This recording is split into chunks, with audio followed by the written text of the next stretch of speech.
UGC द्वारा जो नया कानून बनाया गया है उसको लेकर जगह जगह धरना प्रदर्शन चल रहा है। लोगों की मांग है कि ये नया कानून वापस लिया जाए। हालांकि आज सुप्रीम कोर्ट ने इस पर रोक लगा दी है और मार्च में इसको लेकर सुनवाई होगी।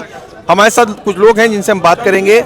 ये जो यूजीसी का नया कानून है, जो लिंग भेद जाति के आधार पर जो शिकायत करने का उनको अधिकार दिया जा रहा है, इस पर क्या कहेंगे आप? इस पर हमारा कहना यह है कि यूजीसी जो बनाई गई थी संसदीय कमेटी, उसके अध्यक्ष जो है माननीय दिग्विजय सिंह थे।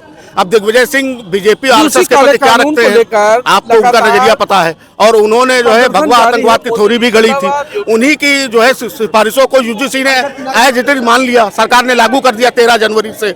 अब वो उसका जब विरोध हुआ तो सरकार ने उसके लिए हाई लेवल कमेटी जो है बनाई है और उसके ऊपर ये उसमें चला गया, हाई लेवल कमेटी के लिए रिफर कर दिया गया। इसमें सबसे बड़ी बात ये थी कि अगर कोई झूठी कंप्लेंट फाइल करता है तो उसके खिलाफ कोई पनिशमेंट, कोई बीएनएस की धारा, कोई कंपनसेशन, कोई जो है मतलब जुर्माना की नहीं थी। और दूसरी बात ये है कि आप कह रहे थे कि जो है इसमें हिंदुओं में डिवाइडेशन हो जाता। इसमें क्या हो रहा था कि हिंदू बट रहे थे और वो होना नहीं चाहिए था, क्योंकि सरकार हमारी है, हम सरकार को मानते हैं, वोट देते हैं, सरकार हमारी है। मोदी जी तक बात पहुंची, मोदी जी ने उसके लिए हाई लेवल कमेटी बनाई, हाई लेवल कमेटी में मुद्दा चला गया है। अब उसके बाद देखते हैं कमेटी क्या अपनी रिपोर्ट देती है। सुप्रीम कोर्ट ने आज उस पर रोक लगा दी है, मार्च में उसमें सुनवाई होगी। तो क्या लगता है कि कहीं ना कहीं अभी फिलहाल राहत की बात मानी जा रही है? अभी राहत की कोई बात नहीं है, जब तक कि जैसे कि हमारे राजीव भाई ने कहा, जब तक उसमें कोई भी एक निर्णय सुनाए नहीं समझ में आता है कि जब तक निर्णय नहीं लिया जा रहा है तब तक राहत हम कहाँ समझ लेंगे।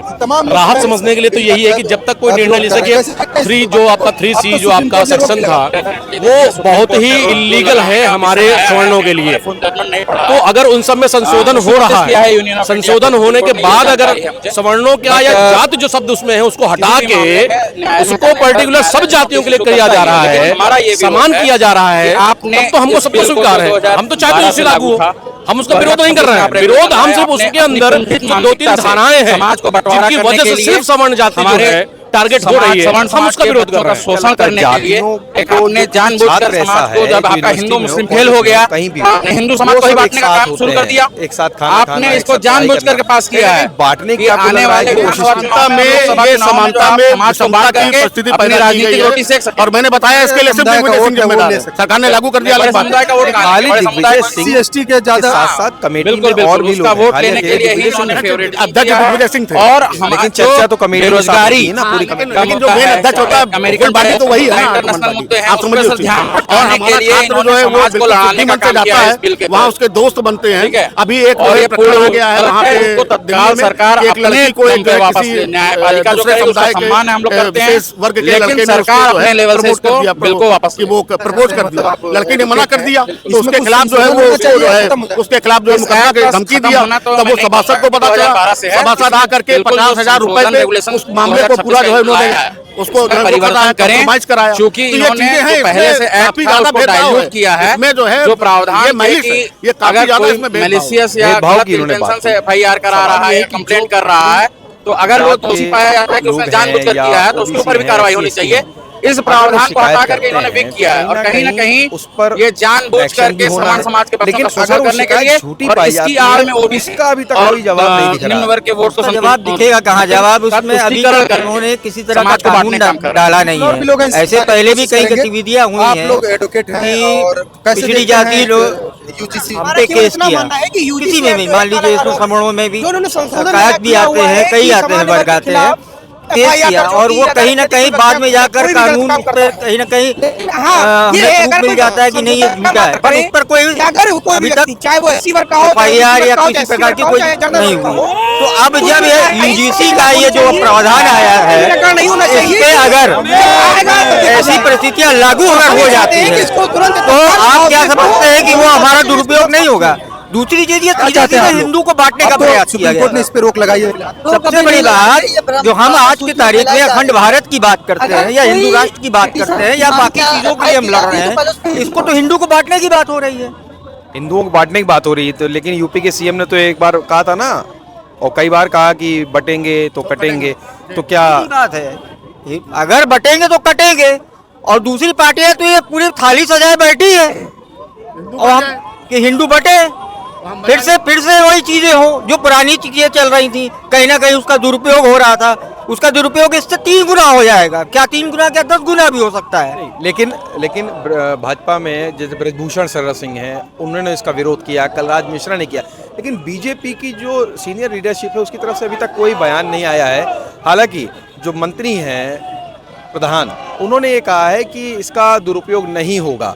हाँ, और वहीं समाजवादी पार्टी के वरिष्ठ नेता हैं राम गोपाल, वो कह रहे हैं कि ये जो यूजीसी ने नया नियम बनाया है बहुत सही है। देखिए, रही बात समाजवादी पार्टी की, तो वो तो हमेशा पीडीए के पक्ष में ही बोलेंगे।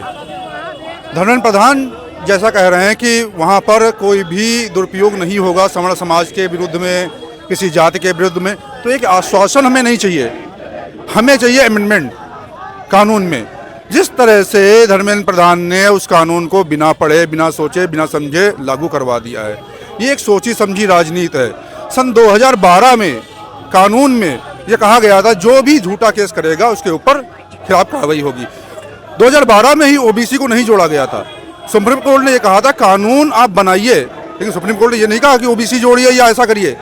ये जो 30 लोगों की कमेटी है यूजीसी की, उसमें चेयरमैन दिग्विजय सिंह, अजीत पवार की वाइफ सुमित्रा नेत, ऐसे कई लोग दूसरे दलों के लोग हैं जिनकी यही मंशा रहती है कि सवर्ण समाज का वोटर जो है, भारतीय जनता पार्टी का वोटर है, इसको किसी तरह विसंगत किया जाए, विखंडित किया जाए और आपस में विषमता का आधार पैदा किया जाए। तो हम तो यही माननीय प्रधानमंत्री जी से कहते हैं कि इस कानून को, अभी तो सुप्रीम कोर्ट ने रोक लगाई है नए कानून पे, इसको पूर्ण रूप से वापस लिया जाए और आने वाले समय में यूजीसी संस्था को भी भंग किया जाए। आखिरी सवाल, अभी फिलहाल सुप्रीम कोर्ट की रोक लग गई है, लेकिन ये कानून अभी वापस होने की कहीं कोई बात नहीं दिख रही है। आने वाले समय में किस तरीके का आप देख रहे हैं, आप लोग किस तरीके का आगे कदम उठाएंगे?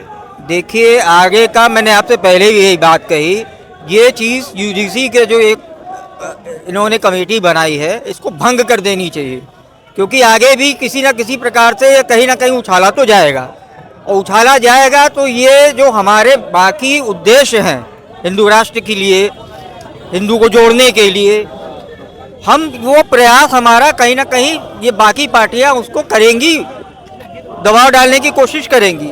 और मुझे नहीं लगता कि मुझे इसी संसद के भी बैठकों में ये शायद उसकी बात उठ भी जाए कि आपने ऐसा अचानक कैसे किया, इस पर फिर से आपको प्रस्ताव रखना पड़ेगा। तो इस तरह की चीज़ों के लिए हमें पहले से ही भारतीय जनता पार्टी को, जो इतना बढ़िया इस समय काम कर रही है, एक कर रही है हिंदू को, वो कहीं ना कहीं विखंडित होने का प्रयास होगा। और देखिए, एक बात बड़ी सीधी मैं बता दूं कि जो ST/SC हैं उनमें बहुत से कुछ वर्ग ऐसे हैं जो पढ़ के अब आ रहे हैं, जिन्हें तालीम हासिल हो रही है। वो तालीम कहीं ना कहीं जिनको नहीं हासिल है, वो कहीं ना कहीं इनके दिमाग में यही रहेगा कि हमारा ये जो भाई है, सवर्ण भाई है, ये हमारा दुश्मन शुरू से रहा है। और ये सोच कहीं ना कहीं बहुत ज़्यादा हिंदुस्तान के जनता के लिए, खासकर सवर्णों के लिए, और चाहे शेड्यूल कास्ट के लिए, OBC के लिए बहुत बड़ा एक खतरा पैदा होगा। तो आपने सुना लोगों को, जिनका मानना है कि हालांकि सुप्रीम कोर्ट ने अभी इस पर रोक लगाई है, लेकिन इनका मानना है कि जब तक ये जो नया कानून है वापस नहीं होता है, तब तक ये संघर्ष इनका जारी रहेगा।